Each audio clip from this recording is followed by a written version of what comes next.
Hi everyone, happy Monday. I'm here today to talk a little bit about singing, about music, and about life. It's Monday, so it's time to kind of settle in for the week. And I'm thinking that this new vlog series is just going to be about staying real every week, staying with who you are, being present in your own life, being present in the moment, and being present with your music. Any kind of musician or any kind of athlete or someone who is in performance activities understands that if you're not present with yourself, then the resulting work is not going to be good. So we will talk a little bit through this vlog series about philosophies on performance practice, channeling your energy in certain ways, and opening your heart to the experiences that come with performing. I'm really excited to share this vlog series with you, and I hope you'll join me on this journey. First, I'd like to talk about mindfulness with performance anxiety. Lots of singers come to me telling me that they just get so nervous when they're on stage, or I witness these students or singers just not doing their best work. I've personally experienced not doing my best work as a result of anxiety, of stage fright. And I'd like to talk about some of the ways we can address that through mindfulness and take control over our singing and our performing. Anxiety has really negative effects on the body.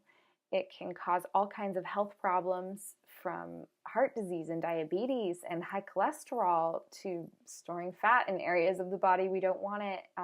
And of course, just those nervous things that just get in the way of our lives.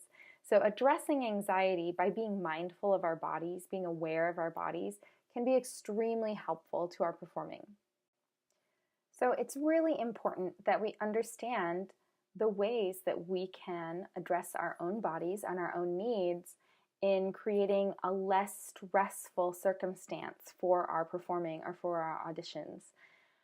We can't completely stop feeling anxious, but we can make it a less negative experience. We can prevent the panic attacks, and hopefully you're not going into full-blown panic attacks with the heart palpitations and dizziness and nausea and all that. Hopefully it's just a little bit of a flutter. But we can get a little more stable in our bodies and in our singing and in our voices through some cognitive behavioral therapy techniques. Now, CBT, cognitive behavioral therapy, is a technique used by psychologists with their patients. And normally this would require a very strong patient-client relationship or a patient-therapist relationship. And that's something that if you're dealing with these chronically, then you should talk to a licensed professional. But if you're just wanting to find some different ways to deal with your performance anxiety and feel a little more in control of your situation, then you can harness some of these similar techniques for your singing and your performing. Cognitive behavioral therapy offers ways to change our thinking, to strengthen our emotions, to build confidence, and to really take control over your own life. It's non-medical. It doesn't involve any kind of drugs or any intervention like that. It's just different ways of reframing your thought so that it's not so negative, so that you can have a more positive experience, so that you can go through your day-to-day life with a little more positivity and go through your singing with a little more positivity. And it's always good to feel really good about how you perform. CBT is really focused on the present, so mindfulness, that same kind of mindfulness you have during meditation or yoga. It's goal-oriented and it's very focused. It requires collaboration and active participation. You just can't sit there and have it happen. You have to actually try these techniques. You have to go through them a few times. It's a practice. It's not perfection. It's not a hard and fast way to fix everything, but it's a technique you can use to get closer and closer every time.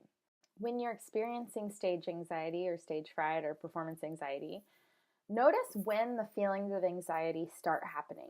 Do they happen, several days before? Does your mood change? Do you notice it right before you go on? Do the symptoms change over time? And You may not notice it too much, but I've found that I do get really moody a couple days. It's almost like PMS, but I guess we'll call it PPS, pre-performance syndrome. But that little bit of performance anxiety that sneaks in, it might just affect your mood a little bit. You might be thinking about it. Of course you're stressed. Like if it's a big deal, it means you care. And so try not to let those anxious feelings take over your whole life, because you still need to function. You still need to take care of yourself. You need to take care of your body. And potentially you need to take care of the others around you, if you have children or if you have family. But try to think positive. Try to take away that negative self-talk. Just keep pep talking yourself, telling yourself you're going to be great. You're following your dream, and the worst thing that can happen is you're told no, and then hey, you get more nights off during the week if you're auditioning for something. You'll figure something else out. Something else will come along. On that note, we need to decrease negative self-talk and begin our positive visualization.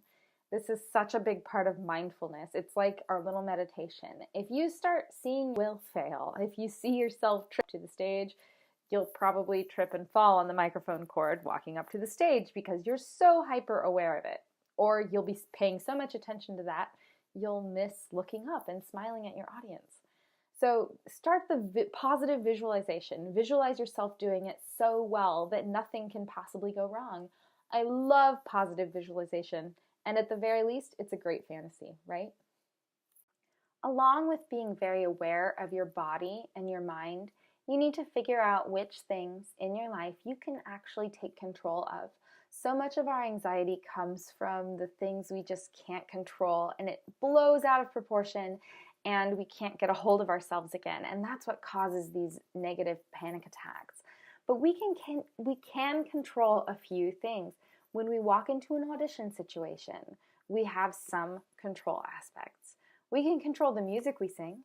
We can control what our clothes, our hair, our shoes look like. We can't always maybe control the makeup. There's some disasters, that can happen, but we can do our best to control everything like that. And we can practice those things ahead of time so that they're in good shape when we need them. Even when we're nervous, we can put our clothes on. We know how to do this. We practice this every day. Some other ways that you can help yourself to feel better about everything is to start out with realistic expectations. Sometimes in music, we get our hopes up really high, we fantasize about these things, but we have to know that there are lots of people trying out for the same things all the time. So this is mostly for your audition expectations. Though in a live performance, things can happen, and things don't always go as planned, or someone forgets something, or you forget something. And so have realistic expectations. Know that things can go wrong, but you know what you can control, and you will control the things that you can control. Everything else is kind of up to fate and, relying on other people for their preparation. Or, with casting directors, they may want something that you just aren't able to offer, and you never know what they're looking for. In an audition situation, be realistic. If you're not ready for the biggest part in the show, then don't be disappointed when you get a chorus part or if you get a small role, and that's okay too. Everything will help you grow. And also be generous. Be generous to the people who did get the part. If you really wanted the lead but you got put in the chorus, then look at the lead, see what she or he does well, and see how you can make yourself better for next time. And always be kind to those around you. It helps everyone. There's no reason to be nasty. In an audition or performance situation, another way you can take control is to plan your day of strategy. When you have to go in for that audition, you don't want to have just done, 4 hours of rock climbing if you know that after 4 hours of rock climbing, you're going to be exhausted and not singing your best. Think about the things that you can do. You can rejuvenate yourself. Plan what objects you need in advance. If your audition is early in the morning, get your binder by the door, get your shoes by the door, whatever you need to do to make sure that you have everything that you need, your resumes printed out ahead of time, your headshots ready to go. so that you're not stressing out trying to put this all together on the day of.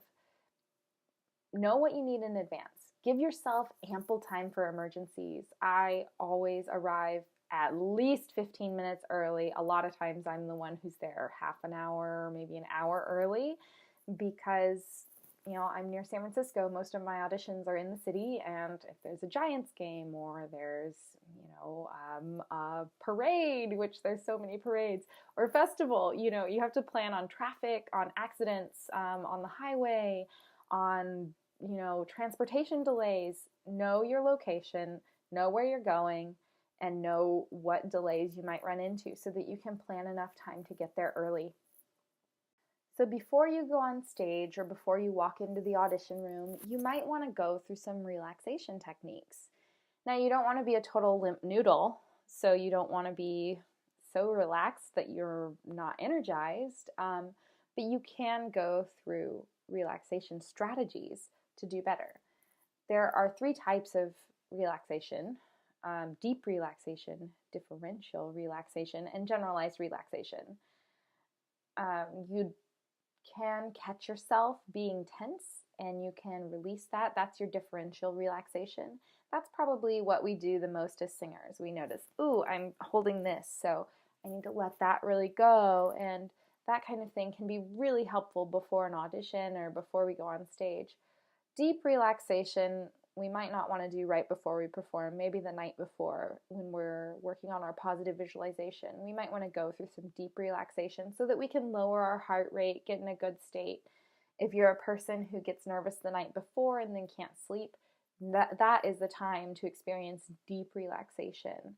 That's the kind of relaxation you go into when you have a really good massage. And if you haven't experienced that, go do it sometime. Go. It's great.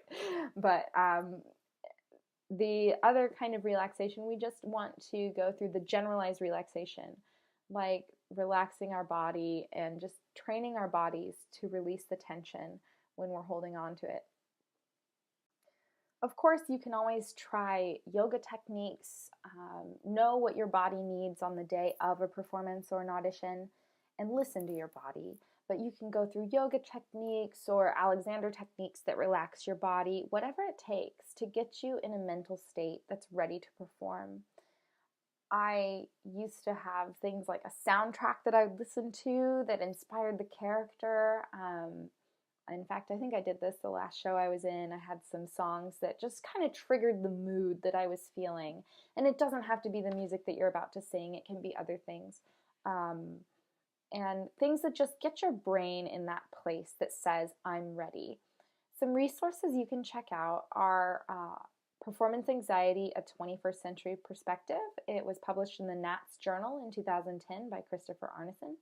You can check out Cognitive Therapy, Basics and Beyond by Judy Beck, published in 1995. You can check out Make Health Happen by Eric Pepper and Catherine Holt and Catherine Gibney in 2002, and Musician's Yoga by Mia Olson in 2009. The Musician's Breath was James Jordan, Mark Moliterno, and Nova Thomas. Talks a lot about breath and mindfulness and yoga and singing.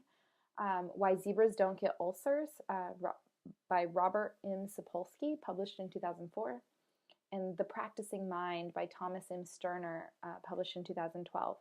There are a lot of different sources out there to deal with anxiety. Now again, if you're dealing with anxiety on a more chronic basis, do see a professional. But if it's just performance anxiety, try some of these techniques on your own.